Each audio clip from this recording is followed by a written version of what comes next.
성경 속의 인물을 통해서 오늘날 우리의 모습을 되짚어보는 시간, 성경과 사람. 오늘 만나볼 성경 속의 주인공은 지난 시간에 말했던 이삭의 아들 야곱입니다. 야곱에 대한 이야기 어떻게 풀릴지 오늘 몹시 기대되고 궁금해지는데요. 이남희 교수님과 함께하겠습니다. 교수님 안녕하세요. 네, 안녕하세요. 저 지난 시간에 방송을 보시고 네. 이런 질문 한 분이 있었습니다. 네. 그 야곱의 생애에 대해서 얘기할 때 사실 아버지의 축복을 첫째 아들 에사우, 쌍둥이 형인 에사우가 받았어야 하는데 네. 엄마의 계략으로 혹은 그쵸. 함께 짠 계략으로 아버지의 축복을 야곱 뺏었다.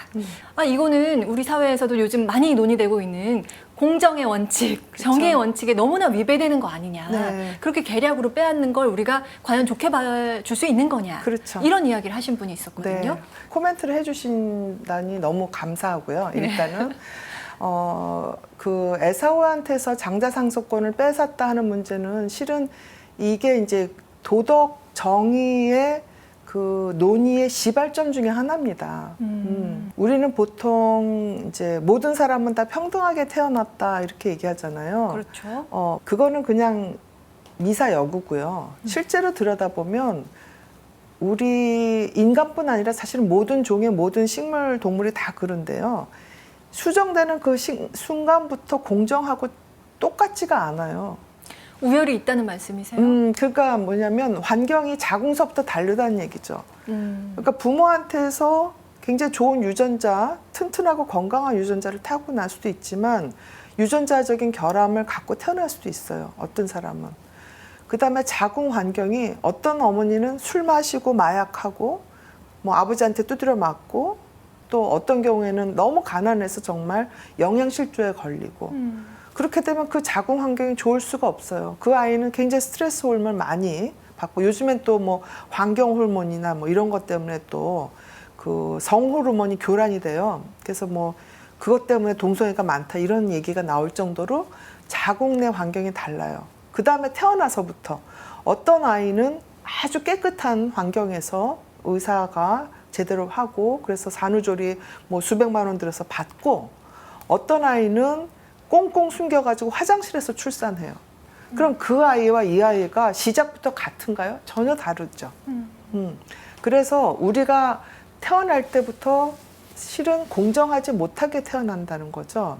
그래서 그거에 대해서 이제 그 윤리학하는 사람들은 뒤떨어진 사람들, 상대적으로 취약한 계층들이 공정할 수 있도록 뒷받침을 해줘야 된다 이렇게 주장을 합니다. 뭐 대표적인 사람이 이제 롤스 같은 존 롤스 같은 사람인데 뭐 요즘에 뭐 마이클 샌델 같은 사람 아마 많은 사람들이 읽었을 거예요. 그래서 그 뭐 마약을 한다든가 이런 지역에서 태어난 아이들, 거기서 공부한 아이들, 부모가 완전히 뭐 감옥에 갔는데 얘가 공부를 잘했다 그러면 얘는 성적이 낮아도 대학을 보내야 되는 거죠. 그리고 그런 아이들한테는 의료를 공짜로 해줘야 되는 거죠. 우리나라 의료 보호가 말하자면 그런 겁니다. 그러니까 철저하게 자유주의적인 입장에 있어서는 아니 왜 너는 의료 보호를 받아서 우리는 수십만 원 버는데 너는 수천 원 내니? 이게 자유주의자의 극단적인 자유주의자의 입장이라고 그러면 공정과 정의는 완전히 똑같은 게 아니라 이 사람들 시작부터 다르기 때문에 이제 좀 달리 해줘야 된다 이거거든요. 그러니까 에사우나 야곱도 마찬가지입니다. 에사우가 장자상속권을 갖고 모두 다 갖는 게 과연 공정이냐? 네. 그게 모르는 부분이죠. 그렇죠. 에사우는 태어날 때 자기가 장자로 태어나고자 의지로 해서 한 건 태어난 게 아니니까. 아니니까 그에 따라서 자연스럽게 장자 상속을 얻게 되는 게 과연 공정하냐라는 네. 반대의 그것도 의문도 제기할 쌍둥이잖아요. 수 있는 거죠. 불과 몇 초 사이에 그렇죠. 네. 태어났는데 어떤 사람은 장자가 되고 아니냐 그러면 야곱의 입장에서는 공정하지 못하다라고 생각을 할 수 있는 거죠. 그래서 성경에서 보면 이거는 하느님이 보는 의미의 공정은 우리랑 조금 다르다고 저는 생각이 들어요. 네. 그래서 하느님은 여기서 뭐 공정하지 않다, 정의롭지 않다 이런 얘기를 하시는 게 없죠. 네. 그럼 우리가 이제 알아서 우리의 자유 의지를 갖고 네. 조금 더 연구하고 고민할 부분이다. 저는 그렇게 생각을 합니다. 우리 사회에서도 공정, 정의 이게 꽤 오랜 시간 화두인데 그렇죠. 이에 대해서도 한 번쯤 더 생각해보는 그렇죠. 기회가 되면 네. 좋겠습니다. 네. 네. 자, 그렇다면 오늘 야곱에 대한 이야기를 본격적으로 나눠보겠습니다. 말씀드린 것처럼 쌍둥이 아들의 첫째가 에사우, 둘째는 야곱이었습니다. 그런데 에사우가 축복을 받는 대신 야곱이 축복을 받았고요. 야곱은 어떤 삶을 살았을지 성경 속으로 들어가 보겠습니다. 야곱은 형 에사우를 피해 어머니의 고향인 하란으로 떠납니다. 하란에서 외삼촌의 딸인 라헬을 만나 사랑에 빠지는데요. 외삼촌 라반에게는 딸이 둘 있었는데 첫째가 레아, 둘째가 라헬이었습니다. 야곱은 외삼촌 집에서 7년 일하고 첫째 딸 레아를 아내로 얻었고 다시 7년을 더 일을 해서 둘째 딸 라헬을 아내로 맞습니다. 레아는 야곱의 아들을 여럿 낳고도 남편의 사랑을 얻지 못했고 라헬은 오랫동안 임신하지 못하다가 마침내 아들 요셉을 낳게 됩니다. 야곱은 이제 고향으로 돌아가겠다며 장인어른에게 그동안 일한 품삯을 요청했는데 야곱이 꼼수를 부려서 튼튼한 양과 염소를 모두 가져갑니다. 야곱이 큰 재산을 차지하고 고향으로 떠나자 라반이 뒤쫓아와서 야곱의 짐을 뒤지지만 아무것도 찾아내지 못했고 결국 야곱과 라반은 계약을 맺고 헤어집니다. 여기까지가 오늘 나눠볼 야곱에 대한 이야기입니다. 야곱의 삶도 파란만장하다 이런 생각이 들어요. 그렇죠. 네. 야곱은 어떤 인물로 봐야 할까요? 그러니까 에사우한테 장자 상속권을 뺏긴 했지만 무서워서 도망을 가잖아요. 그래서 재산도 못 찾은 거예요, 실은. 아, 그렇죠? 네, 그러네요. 거기서 발붙이고 살지 못한 거예요. 결국에는 쫓겨난 거죠. 네. 그랬는데 가서 말하자면 무임금 노동을 죽어라 한 거예요. 14년을요? 네. 네. 네. 그러니까 요즘으로 치자면 노동 착취죠. 외삼촌한테서. 네. 그러니까 말이 14년이지 이제 젊음을 다 갖다 바친 거 아니에요. 그러네요. 네. 7이라는 숫자가 2번이 된 거죠. 근데 7이라는 숫자는 그 완성의 한 사이클이라고 할 수가 있죠. 네. 근데 그거를 한 번도 아니라 2번을 한 거거든요. 예, 그러니까 예. 그야말로 끈기, 인내, 지속력의 아주 그 끝판왕? 요즘식으로 얘기하자면 네. 그렇게 볼 수 있을 것 같습니다. 인내와 끈기의 끝판왕 네. 그렇죠. 야곱입니다. 네. 그 하란으로 가는 길에 꿈을 꾸고요. 하느님 말씀을 듣게 됩니다. 나는 너의 아버지 아브라함의 하느님이며 이삭의 하느님인 주님이다. 나는 네가 누워있는 이 땅을 너와 네 후손에게 주겠다. 보라, 내가 너와 함께 있으면서 네가 어디로 가든지 너를 지켜주고 너를 다시 이 땅으로 데려오겠다. 내가 너에게 약속한 것을 다 이루기까지 너를 떠나지 않겠다. 이게 어떤 의미가 있을까요? 네. 그러니까 성경에는 꿈에서 하느님을 만나는 장면이 굉장히 많이 나옵니다. 예. 반시도 있지만. 그래서 이거를 제가 신학적으로 설명하는 건 아니고요. 이제 네. 심리학자의 입장에서 해석을 하자면 네. 꿈은 뭐냐면 우리 무의식으로 들어가는 부분이잖아요. 그렇죠. 네. 그래서 융심리학에서는 사실 꿈 분석도 무척 중요하게 다루는 그쵸. 영역이잖아요. 네, 그래서 그 무의식이라는 거는 의식 상황에서는 우리가 잘 모르는 부분을 무의식이 이제 가르쳐주는 그런 점이 있거든요. 그러니까 이 야곱이 14년 동안 정말 착취받는 그런 생활을 하다가 드디어 이제 좀 벗어날 수 있는 그런 기회가 왔단 말이에요. 근데 하느님께서 이렇게 말씀해 주시는 이거를 갖고 힘을 받은 거죠. 그러니까 무의식에서 일종의 보물을 건져낸 거죠. 아, 예. 그러니까 무의식은 그렇다고 항상 보물만 우리한테 주는 건 아니에요. 뭐 경고도 하기도 하고 또 우리 안에 있는 어두운 그림자도 보여주고 굉장히 아주 무시무시한 장면을 연출하기도 하지만 때로는 이렇게 우리한테 희망을 주는 하느님 같은 그런 메시지를 주는 경우가 있습니다. 그래서 이 꿈에서 하느님을 만나는 게 이 야곱한테는 일종의 전환기가 되는 거죠. 굉장히 큰 전환기가 네. 되는 거고. 예. 그래서 이제부터의 나의 삶은 내 삶이 아니라 하느님한테 바치기 위한 삶이구나 하는 깨달음을 얻게 되는 거죠. 네. 근데 왜 하필이면 11조냐? 이거는 이제 여러 가지 설이 있는데, 뭐, 몽땅 다 드리겠습니다 하는 건 신약에 나오죠. 신약에는 하느님, 예수님을 따라가기 위해서는 뭐 다 버리라고 말씀하시고, 인사도 하지 말라고 그러고, 뒤도 보지 말라고 얘기를 하시죠. 그런데 이제 여기서는 10분의 1밖에 안 돼요. 조금 다른 의미인데, 예.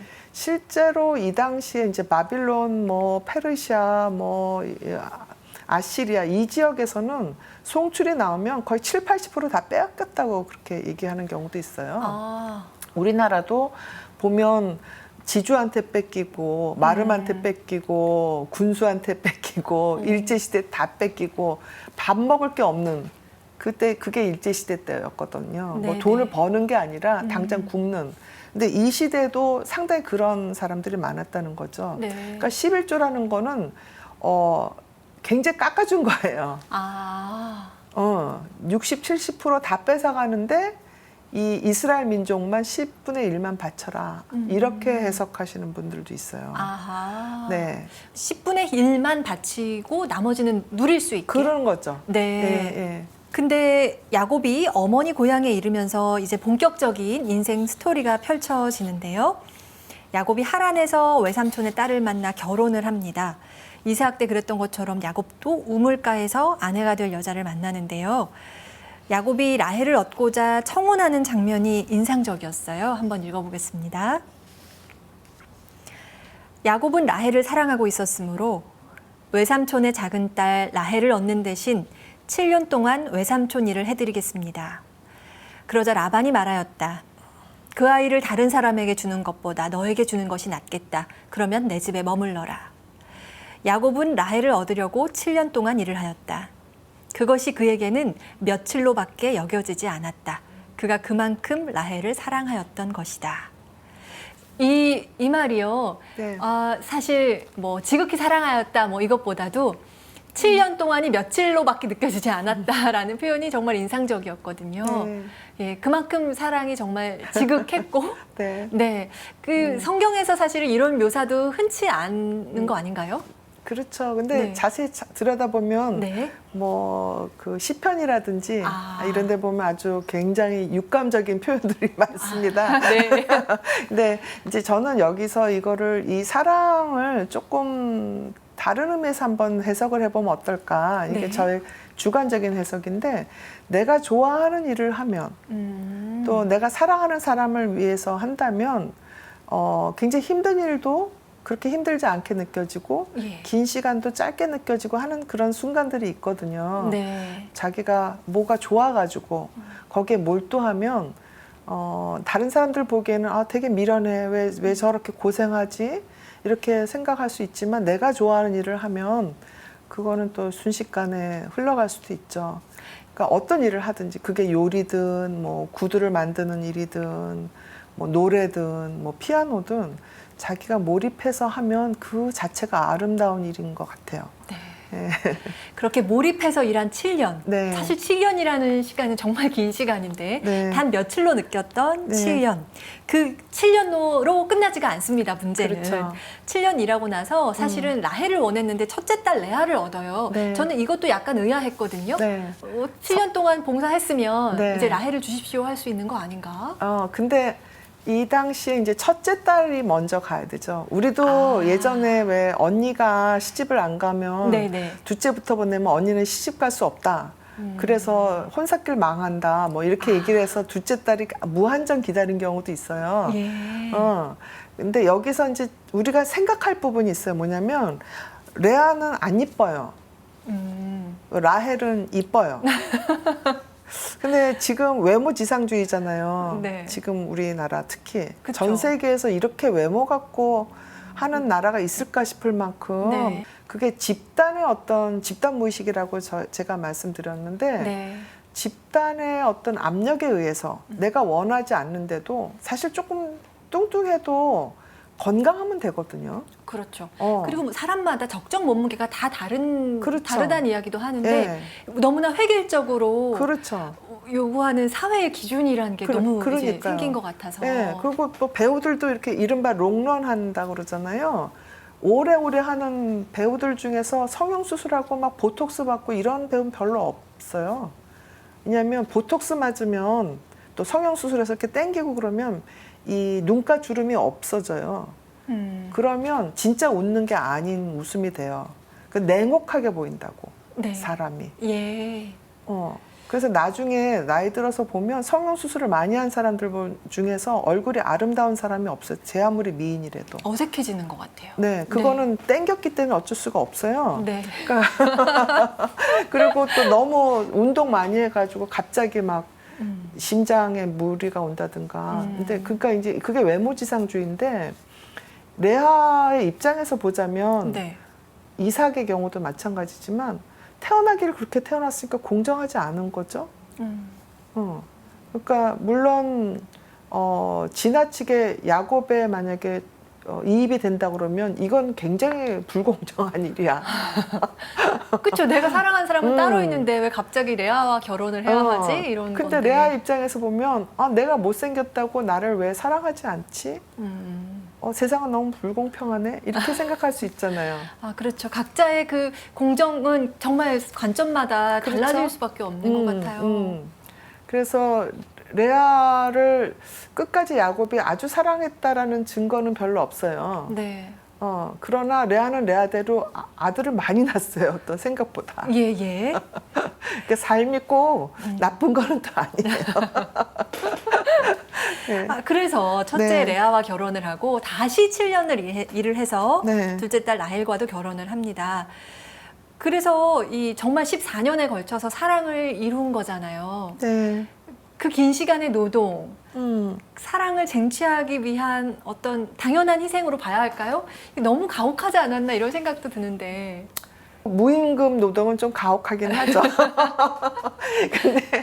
근데 지금 이제 자매를 차례로 얻은 거잖아요. 네. 그것도 좀 우리 입장에서 보면 이상한 거죠. 근데 이 당시에는 이제 뭐 형사치수라고 아마 이 성경에도 나오는데 만약에 이제 내 남편이 죽었으면 시동생한테 간다든가 예. 또 거꾸로 내 아내가 죽었으면 아내의 여동생을 취한다든가 하는 예. 풍습이 우리나라에도 있었고 예. 여기서도 있었다는 거죠. 예. 그 자매 사이의 관계가 좀 묘해질 수밖에 없는 거 아닐까 싶어요.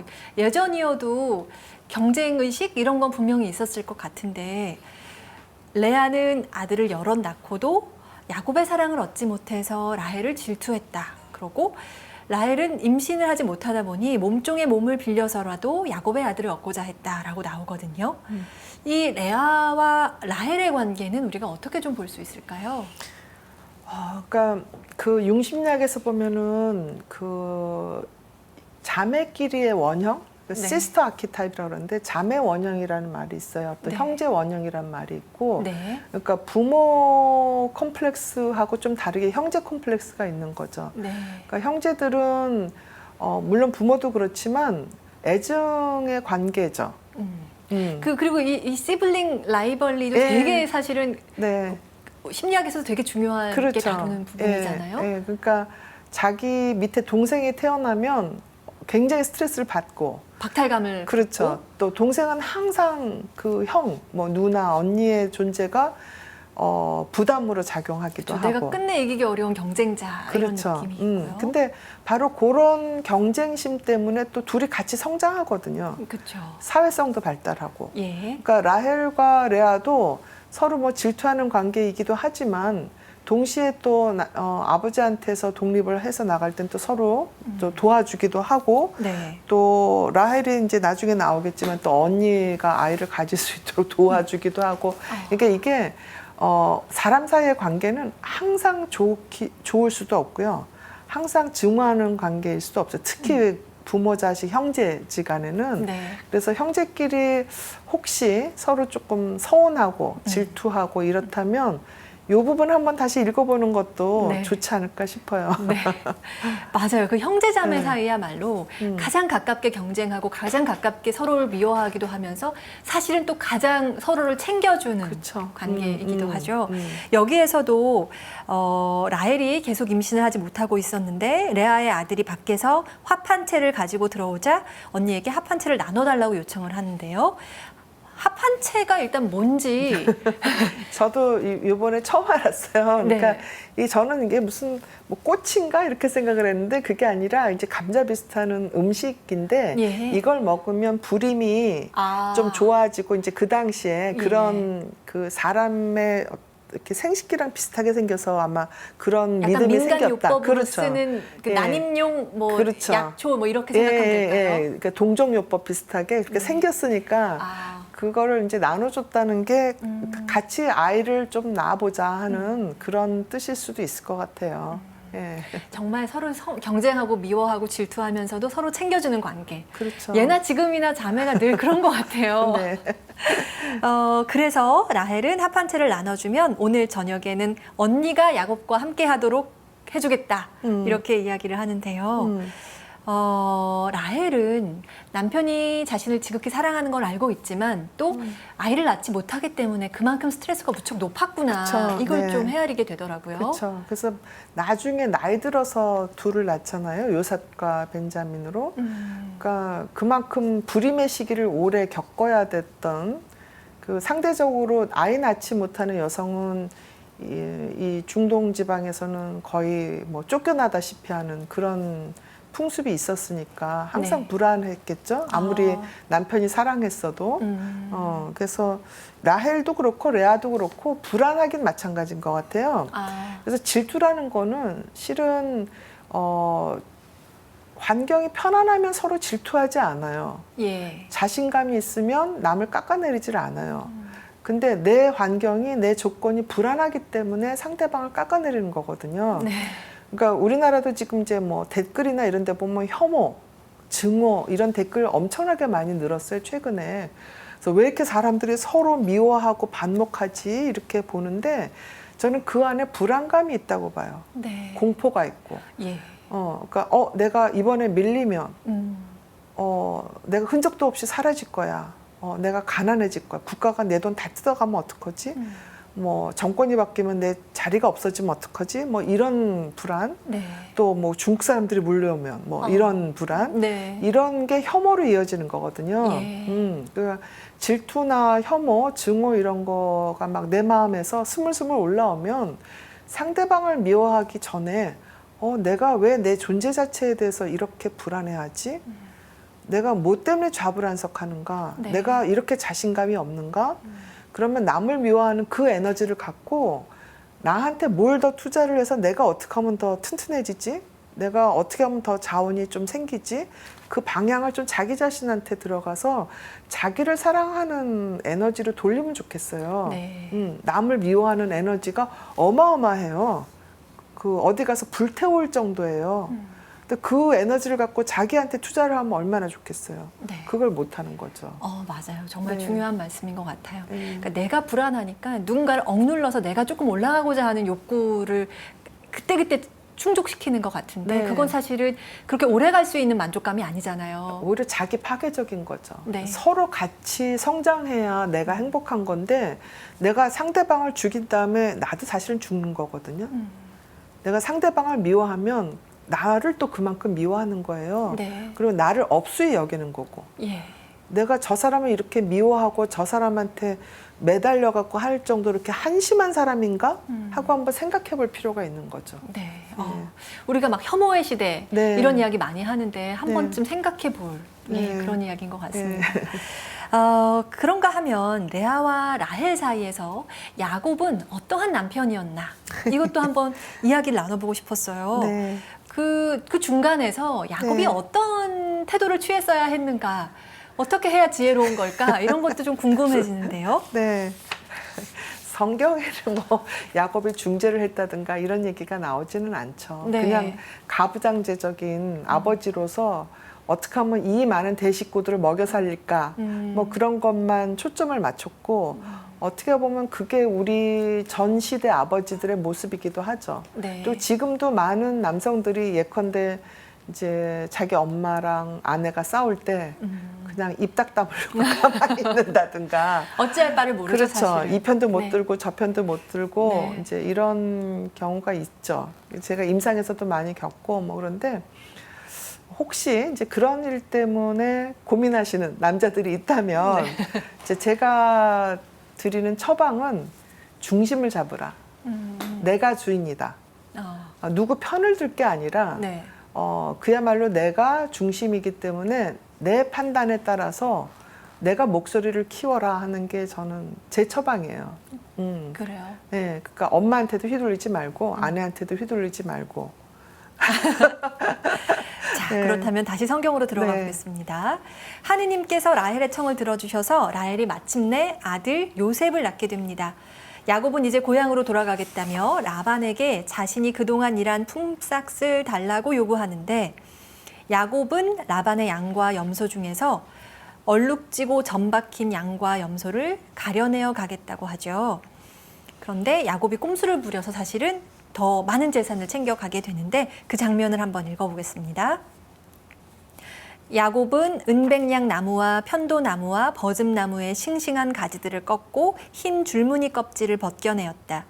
껍질을 벗긴 가지들을 물통에 곧 양들과 염소들이 물을 먹으러 오는 물구 위에 세워 가축들이 그 가지들을 마주보게 하였다.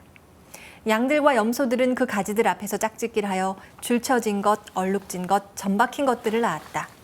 야곱은 튼튼한 양들과 염소들이 끼리끼리 짝짓기 할 때마다 그 나뭇가지들을 볼 수 있도록 물통에 세워놓고 그 가지 앞에서 짝짓기 하게 하였다. 그러나 약한 양들과 염소들이 짝짓기 할 때는 가지들을 세우지 않았다.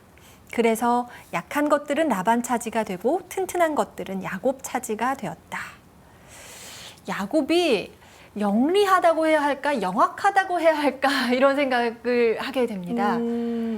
저는 네. 굉장히 그 짐승들의 감정과 정서를 생각하는 어떻게 보면 이제 요즘에 동물 심리학이라는 얘기, 그 에솔로지라는 새로운 학문인데 네. 동물이 단순하지가 않아요. 네. 동물도 인간만큼 굉장히 복잡한 감정, 뭐 어떻게 보면 도덕적인 정서까지도 갖고 있다 이렇게 주장을 하는데 네. 이 야곱은 여기서 보면 동물들한테 안전한 그 장소를 마련해 줬을 때와 그렇지 못할 때 소출이 다르다는 걸 알고 있는 거죠. 생식이 다르다는 거를. 네. 근데 이 이제 일종의 꾀돌이잖아요. 그쵸. 근데 이 꾀돌이가 실은 트릭스터의 한 요소입니다. 속이는 것도 트릭스터지만 꾀를 써서 뭔가 더 영악하게 영리한 선택을 하는 것도 트릭스터거든요. 이 비슷한 장면이 우리 주몽 네. 신화에도 나오죠. 아, 그런가요?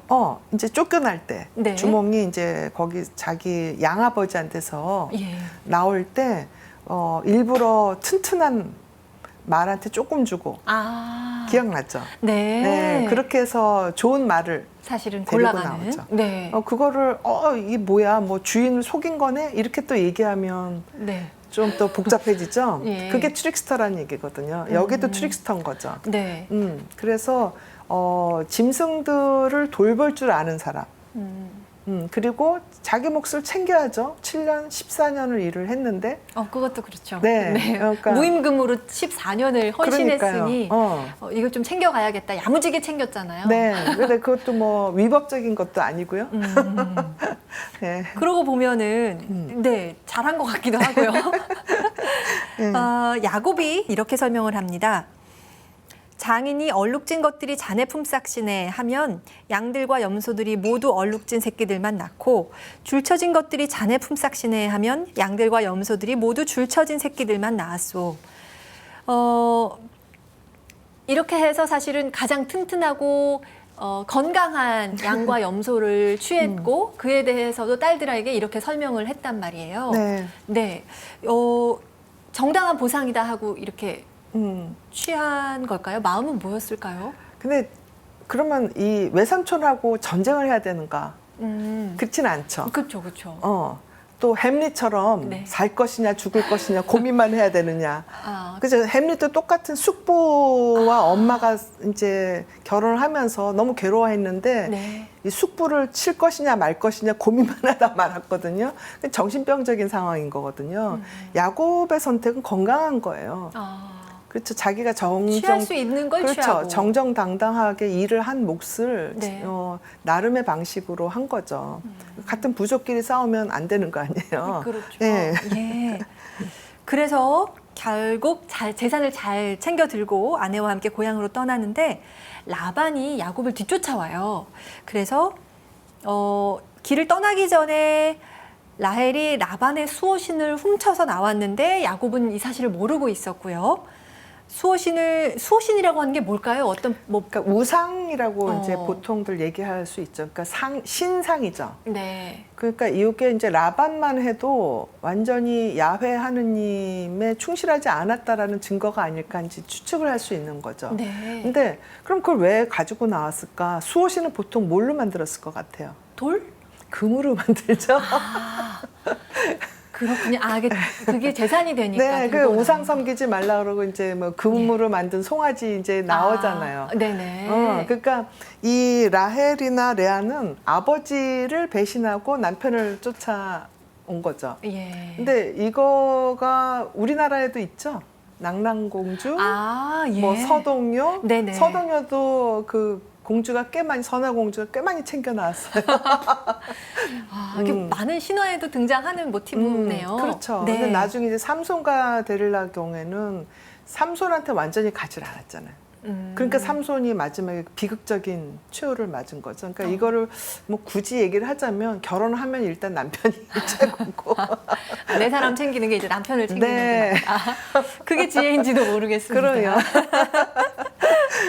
그래서 라반이 야곱의 짐을 막 뒤져보는데 수호신을 찾지 못합니다. 라헬이 수호신을 낙타 안장 속에 넣고 그 위에 앉아 있었기 때문에 이런 거 보면 좀 지혜로웠던 것 같아요. 이 장면이 의미하는 바가 있을까요? 저는 이게 뭐 제 나름대로 해석이에요. 그러니까 이게 뭐 100% 맞다는 게 아니라 수호신을 깔고 앉은 거거든요. 아, 우상을 깔고 앉은 거죠. 예. 경배한 게 아니라는 뜻에서 네네. 이게 굉장히 중요한 장면으로 저는 이해를 했어요. 자, 그렇게 해서 지금 야곱에 대한 이야기를 쭉 나눠봤습니다. 근데 야곱이 가진 이게 어떻게 표현하면 지혜일 수도 있을 것 같고요. 네. 또 어떻게 표현하면 트릭스터라고 하셨나요? 네, 그런 이렇게 잔꾀가 밝은 네. 영리한 면 여러 가지를 봤을 때 야곱을 통해서 어떤 지혜를 우리가 찾을 수 있을까요? 글쎄요. 그러니까 저는 이 야곱이 그냥 보통 사람이라고 저는 생각을 해요. 그리고 야곱이 갖고 있던 어떤 문제점들이 나중에 요셉의 시대에 또 이제 나오죠. 이제 다음번에 또 얘기 드려야 되겠지만 요셉과 벤자민을 그 위에 형들이 싫어해서 결국에는 요셉이 노예로 팔려가게 되잖아요. 네. 근데 그 씨앗이 여기에 있는 거예요. 아, 그렇죠? 그러니까 내 시대에 있었던 어떤 갈등, 어떤 반목이 그 다음 시대에 전달되는 경우가 꽤 많아요. 그러니까 우리 주변에서도 이렇게 보면 부모가 뭔가 잘못해서 그 인과응보를 부모는 안 받고요. 부모는 잘 먹고 잘 살았는데 자녀들이 받는 경우가 있어요. 그러니까 예를 들면 부모가 사기를 쳤어요. 그래서 돈을 많이 벌었어요. 그래서 빌딩을 남겨줬어요. 네. 근데 아이들이 부모가 사기친 것만 보고 자랐어요. 그래서 그 빌딩을 물려받는 순간 계속 사기치고 이런 사람들한테 사기를 또 당해요. 왜냐하면 사기라는 게 그렇게 나쁘다는 교육을 받은 적이 없으니까. 그리고 남한테 돈을 뺏고 이러는 거에 대해서 별로 문제를 삼지 않으니까 누가 와서 그런 뭐 제안을 한다고 할 때, 그거 괜찮아. 그렇게 하다 보면 다 재산이 날아가는 거예요. 그러니까 부모들이 자녀들한테 물려줄 거는 돈이 아니라 혼자 일할 수 있는 그 태도, 그 다음에 옳고 그른 거를 배워주는 도덕심이거든요. 네.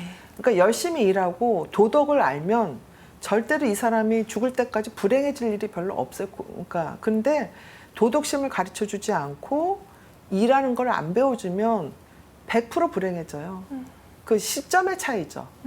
그러니까 그거를 요즘에 뭐 금수저, 은수저 막 얘기를 하는데 좀 정신과 의사 입장에서는 안타까워요. 금수저를 물려줘도 걔가 그 수저를 쓸 줄 모르면 굶어 죽거든요. 아, 맞습니다. 예, 그리고 그 금수저 때문에 오히려 타겟이 돼서 사기꾼들이 뭐 소위 말하는 좀 속되게 말하면 똥파리들이 꼬이죠. 능력이 없는데 재산이 많으면 사기꾼들이 귀신같이 알고 달려듭니다. 그러면 있다가 없으면 더 불행해지는 거거든요. 네. 그러니까 그래서 외국의 경우에 큰 부자들이 보면 자녀들한테 재산을 잘 안 남겨주잖아요. 그게 그 사람들이 훌륭해서가 아니에요. 그렇게 물려주면 자녀들을 망친다는 게 안 거죠. 예. 오늘도 이렇게 성경 속의 인물을 통해서 우리 자신의 모습을 성찰할 수 있는 시간 가져봤습니다. 오늘도 좋은 말씀 이난희 박사님 감사합니다. 네, 감사합니다. 고맙습니다. 계속해서 다음 시간에 야곱에 대한 이야기 조금 더 이어가서 이야기 나눠보겠습니다. 오늘도 함께해 주신 분들 감사합니다.